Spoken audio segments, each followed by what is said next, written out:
નમસ્કાર મિત્રો, અમારા નવા વિડીયોમાં આપ સૌનું હાર્દિક સ્વાગત છે. મિત્રો, આજે આપણે વાત કરીશું વિધવા વહુના પુનઃલગ્ન. અમરેલી જિલ્લાનું નાનકડું ગામ રામપુર ગામ એકદમ હરિયાળું, શાંત અને સંસ્કારી લોકો ધરાવતું. આ ગામમાં રહેતા હતા રમેશભાઈ પટેલ અને તેમની પત્ની ગંગાબેન. બંને પતિ પત્ની મીઠા સ્વભાવના અને ગામમાં ખૂબ આદરપાત્ર. તેમનો એક જ દીકરો હતો અનિલ. અનિલ ભણેલો, હોશિયાર અને ખૂબ જ સંસ્કારી. શહેરમાં સરકારી નોકરી મળતા બધાને આનંદ થયો. સારા સંસ્કાર ધરાવતો હોવાથી ગામના લોકો એની બાહોશીની વાતો કરતા અટકતા ન હતા. સમય આવતા રમેશભાઈ અને ગંગાબેને અનિલના લગ્ન કવિતા સાથે કર્યા. કવિતા પાડોશના ગામની દીકરી. ઘરની લાડકવાઈ, સુંદર અને હોશિયાર વહુ બનીને ઘરમાં આવી ત્યારે સૌએ તેને આદર આપ્યો. કવિતાએ પણ સાસુ સસરાને પોતાના માતા પિતા સમાન માન્યા. થોડા વર્ષો સુખ શાંતિથી વીતી ગયા, પણ કહેવાય છે ને કે કિસ્મત ક્યારે કઈ પરીક્ષા લે એ કોઈને ખબર નથી સાહેબ. એક દિવસ અનિલ શહેરમાં ઓફિસ જતા રસ્તામાં જ અકસ્માતનો ભોગ બન્યો. કારની જોરદાર ટક્કરથી તે ઘટના સ્થળે જ મૃત્યુ પામ્યો. ખબર સાંભળતા જ રમેશભાઈ અને ગંગાબેન અને કવિતા ઉપર આપ તૂટી પડ્યું. માત્ર 28 વર્ષની વયે કવિતા વિધવા બની ગઈ. આઘાત એટલો મોટો હતો કે આખા ગામના લોકો પણ રડી પડ્યા. અંતિમ વિધિ પૂરી થયા પછી ઘરમાં અશ્રુધારા છવાઈ ગઈ. ગંગાબેન પોતાના એકમાત્ર પુત્રના મૃત્યુનો ઘા સહન કરી શકતા નહોતા, પણ એ સાથે સાથે કવિતાની હાલત જોઈને એટલે વધુ દુઃખ થતું હતું.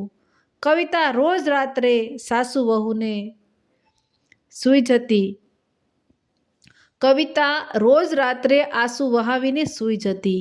જીવતો જાગતો પતિ અચાનક છીનવાઈ જાય તો એવું દુઃખ શબ્દોમાં સમજવું મુશ્કેલ છે સાહેબ. એ હજુ માત્ર 24 વર્ષની જ હતી. સમય પસાર થતો રહ્યો પણ ઘરની શાંતિ તૂટી ગઈ હતી.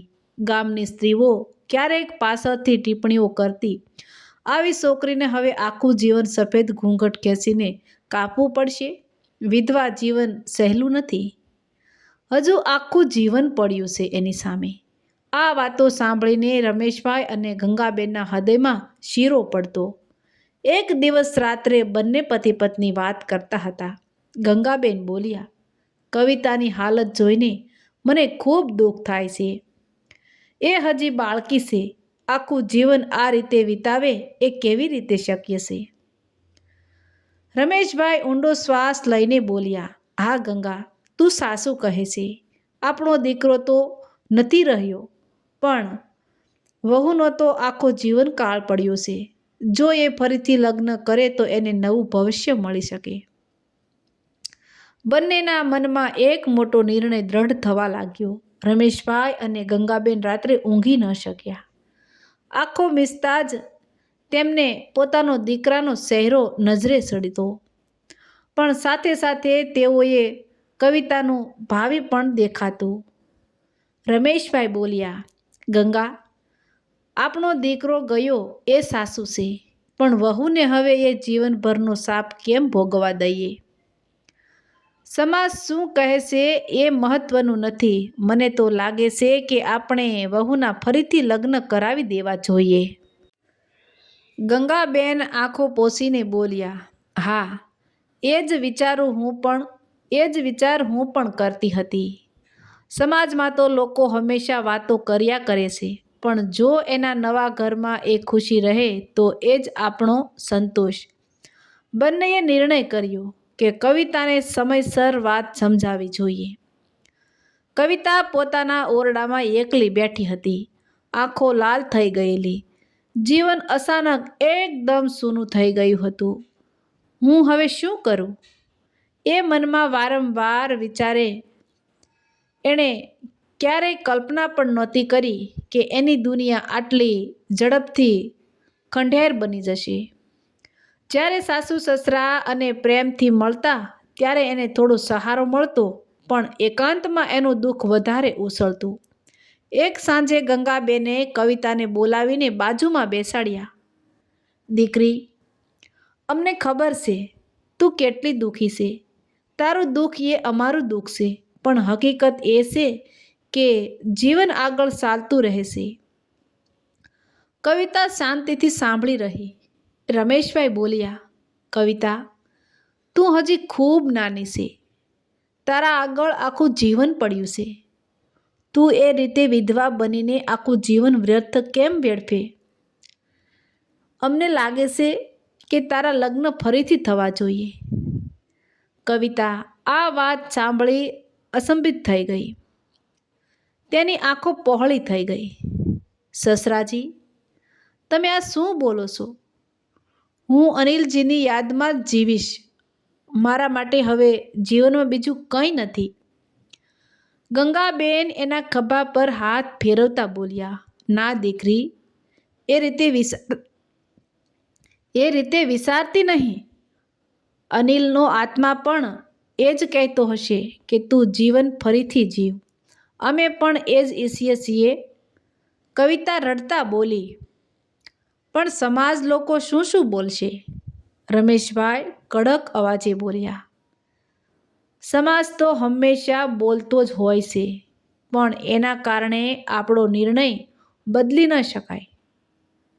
અમને ફક્ત તારી ખુશી જોઈએ છે. થોડી જ વારમાં આ વાત ગામમાં ફેલાઈ ગઈ અને એકાએક ચર્ચાઓ શરૂ થઈ ગઈ. કોઈ કહે આવો નિર્ણય તો અમારા ગામમાં કદી થયો નથી. બીજો કહે સાસુ સસરા પોતે વહુના લગ્ન કરાવે. એ પણ સાંભળ્યું નથી ક્યારેય.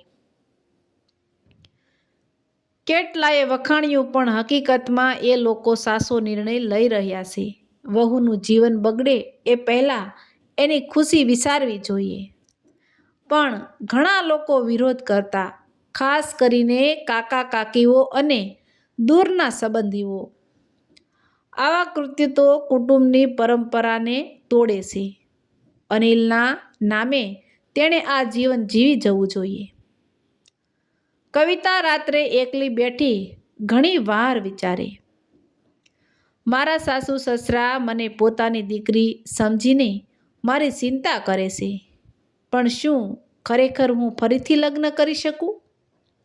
શું હું અનિલજીની યાદને દગો આપીશ કે પછી જીવનને નવું સ્વરૂપ આપીશ? એનું મન દ્વંદ્વમાં સપડાઈ જતું. એક દિવસ રમેશભાઈએ પોતાના નજીકના સગા સંબંધીઓને ઘેર બોલાવ્યા. ઘરે વાતાવરણ ગંભીર હતું. કવિતા અંદર ઓરડામાં બેઠી હતી. એની ધડકન પણ વધી ગઈ હતી. રમેશભાઈ સૌની સામે બોલ્યા, ભાઈઓ બહેનો, આપણો અનિલ હવે નથી રહ્યો. એ દુઃખ તો ક્યારેય ભૂલી શકવાના નથી, પણ એના જ કારણે આપણે કવિતાનું જીવન પણ બરબાદ કરીએ એ યોગ્ય નથી.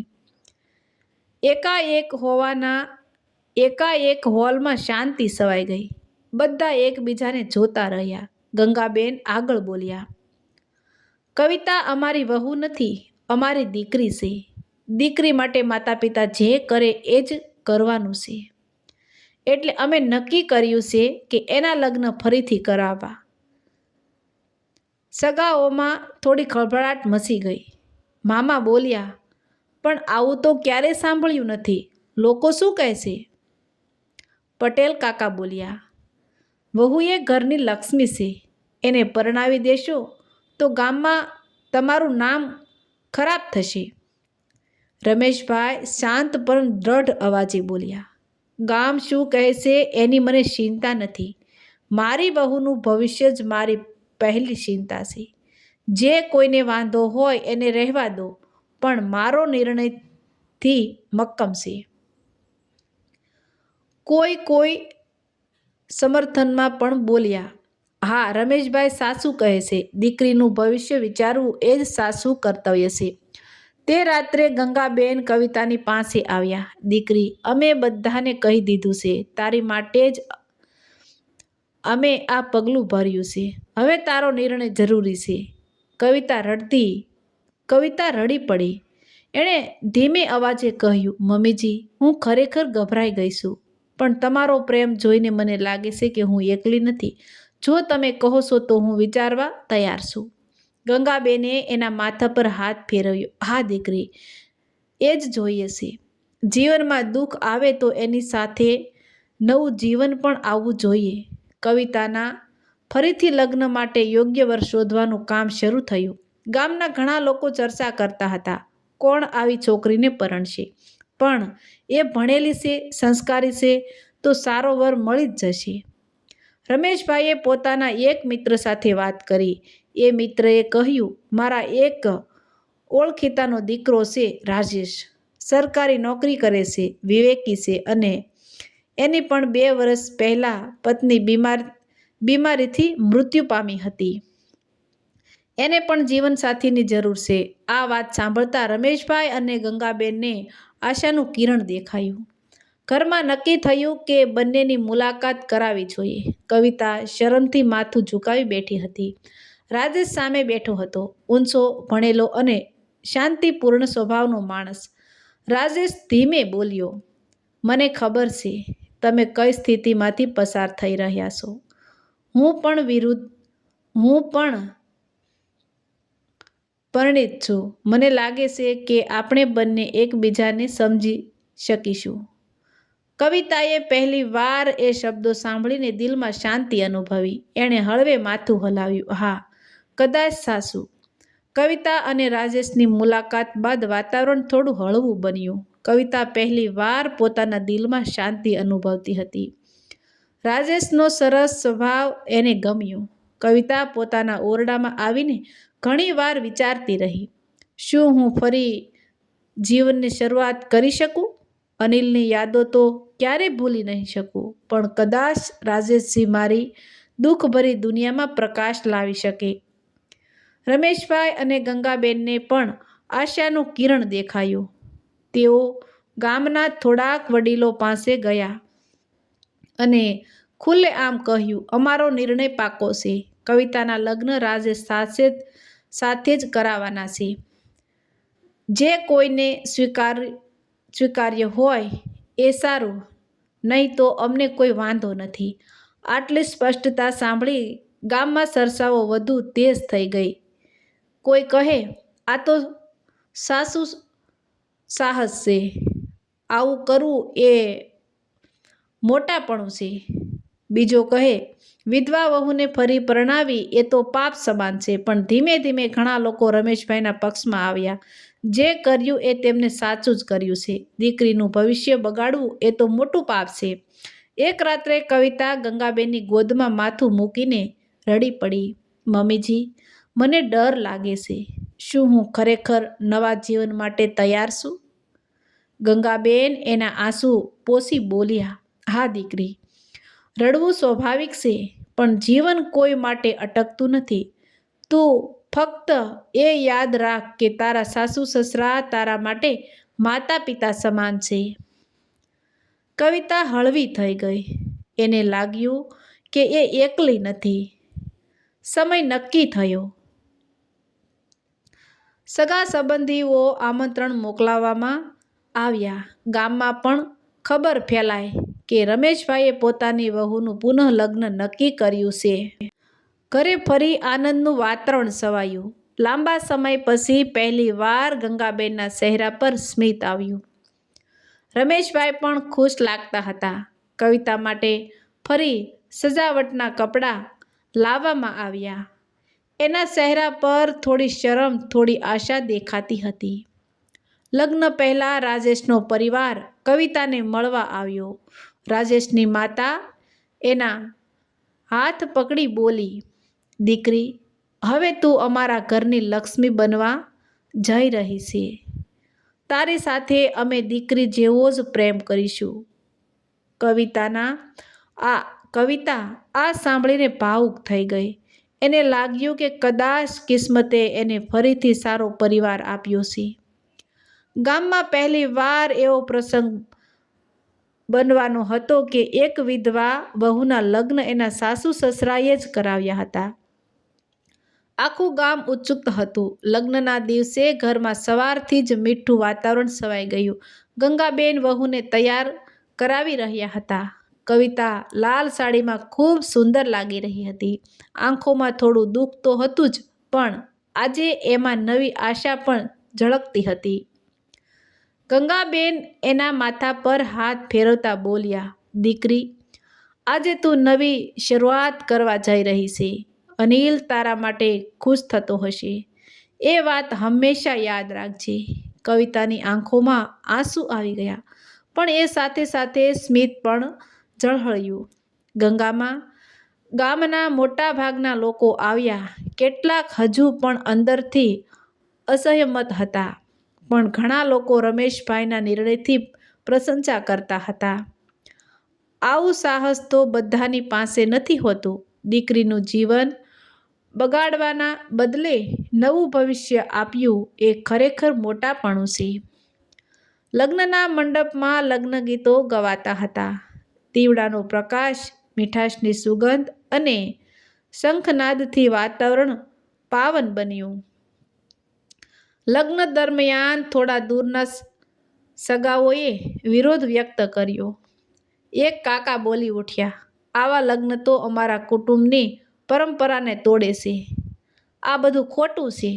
રમેશભાઈ મંડપમાં જ ઊભા થઈ ગયા. દ્રઢ અવાજે બોલ્યા, અમે અહીં કોઈની પરંપરા તોડવા બેઠા નથી. અમે ફક્ત અમારી દીકરીનું સુખ જોઈએ છીએ. જે કોઈને સ્વીકાર્ય ન હોય તેઓ અહીંથી જઈ શકે છે, પણ આ લગ્ન રોકવાનો કોઈએ અધિકાર નથી. એટલું સાંભળતા ઘણા લોકો ચૂપ થઈ ગયા. બધાએ રમેશભાઈના સાહસને માન આપ્યું. અંતે પવિત્ર મંત્રોચ્ચાર સાથે કવિતા અને રાજેશના 7 ફેરા પૂર્ણ થયા. મંડપમાં તાળીઓના ગડગડાટ સાથે સૌએ આશીર્વાદ આપ્યા. કવિતા પહેલી વાર પોતાના ચહેરા પર સંતોષનું સ્મિત લઈને ઊભી હતી. એણે મનમાં વિચાર્યું, હું અનિલજીને ક્યારેય ભૂલી નહીં શકું, પણ આજે હું એના આશીર્વાદથી નવું જીવન શરૂ કરી રહી છું. ગંગાબેન અને રમેશભાઈની આંખોમાં હર્ષના આંસુ આવી ગયા. અમારી દીકરી હવે પોતાના નવા ઘર તરફ જઈ રહી છે. એ જ અમારું સૌભાગ્ય છે. લગ્ન બાદ કવિતા રાજેશના ઘરમાં પહોંચી. ત્યાં એનું સ્વાગત દીકરી સમાન થયું. રાજેશ ધીમે અવાજે બોલ્યો, કવિતા, આપણે બંનેએ દુઃખ ભોગવ્યું છે, પણ હવે આપણે સાથે મળીને ખુશીઓથી જીવન જીવવાનું છે. કવિતાએ હળવા સ્મિત સાથે માથું હલાવ્યું. એના દિલમાં પહેલી વાર હળવાશનો અનુભવ થયો. કવિતાએ હવે રાજેશના ઘરે પોતાની નવી દુનિયા શરૂ કરી ચૂકી હતી. રાજેશનો પરિવાર એને દીકરીની જેમ જ પ્રેમ આપતો. રાજેશ પોતે ખૂબ સમજદાર હતો. એ ક્યારેય કવિતાના ભૂતકાળની ચર્ચા કરતો નહોતો. ફક્ત એના વર્તમાન અને ભવિષ્ય પર જ ધ્યાન આપતો. ધીમે ધીમે કવિતા પોતાના નવા ઘરમાં હળી મળી ગઈ. એના ચહેરા પર જે દુઃખનો પડછાયો હતો તે દૂર થવા લાગ્યો. એ ફરીથી હસવા લાગી. ગામમાં આ ઘટના મોટી ચર્ચાનો વિષય બની. લોકો બોલતા, રમેશભાઈએ ખરેખર અનોખું કાર્ય કર્યું. વહુને વિધવા બનાવીને રાખવાને બદલે એને નવું જીવન આપ્યું. ગંગાબેનના ચહેરા પર સંતોષ ઝળહળતો હતો. એક દિવસ તેઓ કવિતાને મળવા રાજેશના ઘરે ગયા. ત્યાં કવિતાને હસતી ઘરના કામમાં વ્યસ્ત જોઈને તેઓને આનંદ થયો. અમારો નિર્ણય સાચો હતો, રમેશભાઈ ગર્વથી બોલ્યા. આ ઘટના પછી ગામમાં ઘણા લોકોના વિચારો બદલવા લાગ્યા. જ્યાં પહેલાં વિધવા જીવનને શાપ માનવામાં આવતું, ત્યાં હવે લોકો કહેવા લાગ્યા, વિધવા હોવાનો અર્થ જીવનનો અંત નથી, નવી શરૂઆત પણ થઈ શકે છે. ઘણા વડીલો માનવા લાગ્યા કે દીકરીનું સુખ સૌથી મોટું છે. સમાજની ખોટી માન્યતાઓ નહીં. 1 વર્ષ પછી કવિતા માતા બની. એ દિવસ રમેશભાઈ અને ગંગાબેન માટે જીવનનો સૌથી ખુશીનો દિવસ હતો. બાળકને ગોદમાં લઈને ગંગાબેન રડી પડી. હવે લાગે છે કે અમારો અનિલ ફરી પાછો આવ્યો છે. કવિતાની આંખોમાં આંસુ આવી ગયા, પણ એ આંસુ હવે દુઃખના નહોતા, એ આનંદના હતા. એક વિધવા વહુ જેના જીવન પર અંધકાર છવાઈ ગયો હતો, એને એના સાસુ સસરાએ દીકરી સમજીને નવું જીવન આપ્યું. એમના સાહસ અને પ્રેમથી ફક્ત એક ઘર જ નહીં પણ આખું ગામ બદલાઈ ગયું. કવિતાએ પોતાના મનમાં કહ્યું, સાસો પરિવાર એ જ છે જે જીવનના સૌથી અંધકારમાં પ્રકાશ આપે.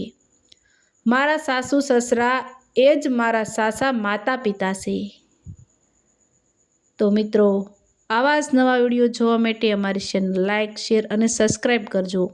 અમારી વાત કેવી લાગી તે કોમેન્ટમાં જરૂરથી જણાવજો મિત્રો.